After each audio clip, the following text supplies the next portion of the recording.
De regresso com a atualidade internacional, a Alemanha prepara-se para viver sem o gás russo. O governo, empresas e consumidores alemães admitem medidas drásticas para os próximos tempos. O chanceler alemão avisa para uma crise severa no horizonte. Hoje, as atenções dos alemães e da Europa estão voltadas para o Nord Stream. A Rússia diz que a manutenção do gasoduto termina hoje, mas os políticos alemães e a própria União Europeia temem que o fluxo não seja restituído como estava. A partir da Alemanha, temos o jornalista da Deutsche Welle, a emissora internacional da Alemanha.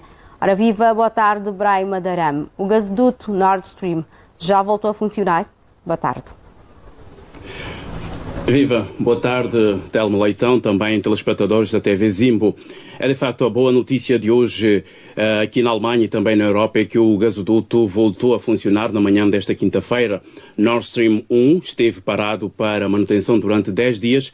Apesar da retoma do fornecimento de gás russo para a Alemanha e a Europa, a empresa operadora do gasoduto disse que o fluxo de gás não é igual, ou seja, o gasoduto deverá entregar hoje apenas 30% da capacidade total. A agência de notícias alemã dpa acaba de avançar que o volume de fornecimento levaria algum tempo a aumentar. O governo alemão tinha acusado a Rússia de usar o estado de uma turbina de gasoduto Nord Stream 1, reparada no Canadá, como um pretexto para interromper as entregas à União Europeia e também à Alemanha. A própria União Europeia também acusou Moscovo de utilizar o gás como arma. A Rússia diz que as complicações em torno do fornecimento de gás à Europa se deve às sanções impostas à Rússia pelos países ocidentais por causa da invasão da Ucrânia. Segundo o Kremlin, a empresa de gás russa Gazprom está pronta para cumprir todas as obrigações, como disse recentemente o presidente russo Vladimir Putin. Brahim, e como é que a Alemanha se está a preparar para a grave crise que se adivinha? Telma, estamos no verão na Alemanha, mas de olhos postos nos dias gelados. E entre os alemães paira no ar o medo de não ter aquecedor em casa ou água quente para os duches. O chanceler alemão Olaf Scholz avisou que há uma crise severa no horizonte que poderá ser a mais grave desde a reunificação em 1990. Isto porque a Alemanha acredita que a Rússia vai esperar até chegar o inverno para cortar drasticamente o fornecimento de gás. Então o país já começou a preparar para viver sem o gás russo.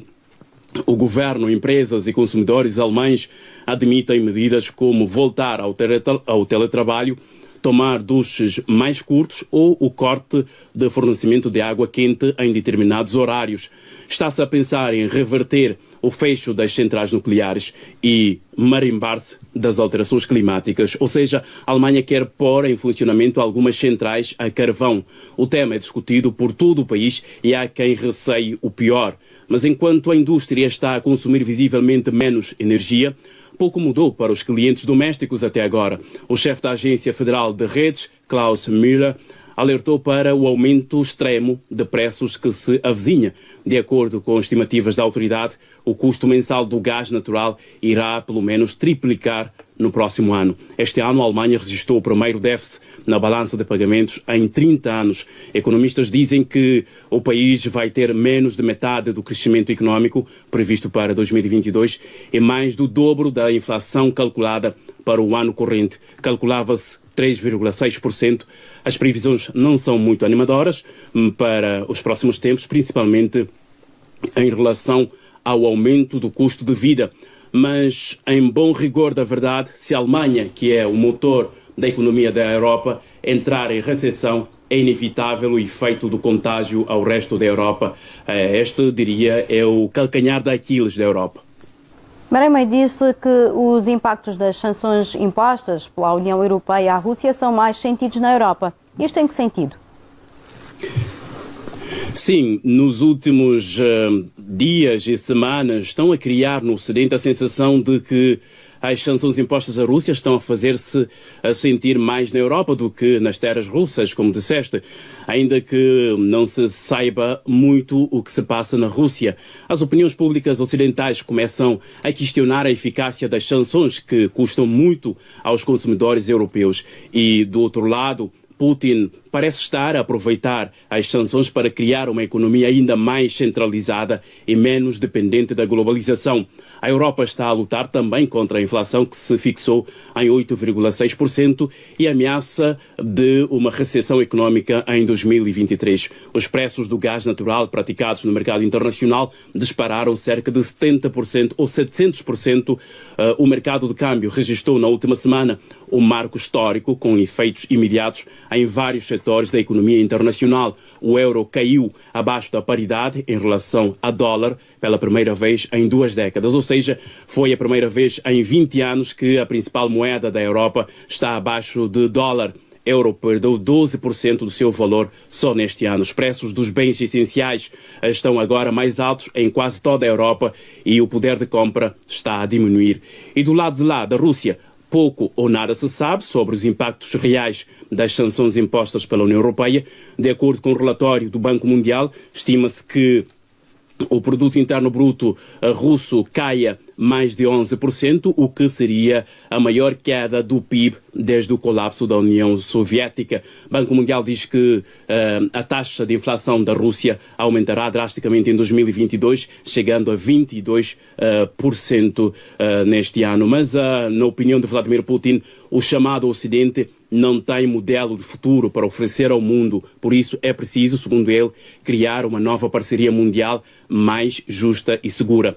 Putin diz que se está a criar uma nova ordem mundial que vai substituir o modelo europeu que criou um mundo unipolar que, pela sua natureza, trava o desenvolvimento da civilização. Estou a citar as palavras de Vladimir Putin. Fechamos com outra notícia que marca esta quinta-feira, a admissão de mais um primeiro-ministro na Europa, o que levou Mário Draghi a deixar o governo italiano. Sim, depois de Boris Johnson no Reino Unido, agora Mário Draghi também pediu demissão na Itália. A crise surge depois do parceiro de coligação de Mário Draghi, o Movimento 5 Estrelas, se distanciar da votação de um decreto que previa 26 mil milhões de euros para combater os efeitos da inflação, alegadamente porque as medidas não bastavam, isto de acordo com o Movimento 5 Estrelas. Então, Draghi não conseguiu apoios parlamentares suficientes para manter o governo em funções, perdeu o apoio de 3 parceiros de coligação governamental que o apoiava durante uma moção de censura apresentada na quarta-feira no Senado italiano.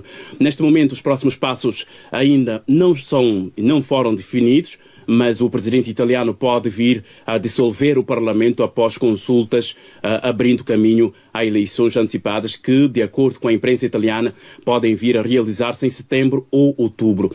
A atual legislatura devia terminar em 2023. Mais uma vez, Telma Leitão, a Itália está mergulhada numa profunda crise política.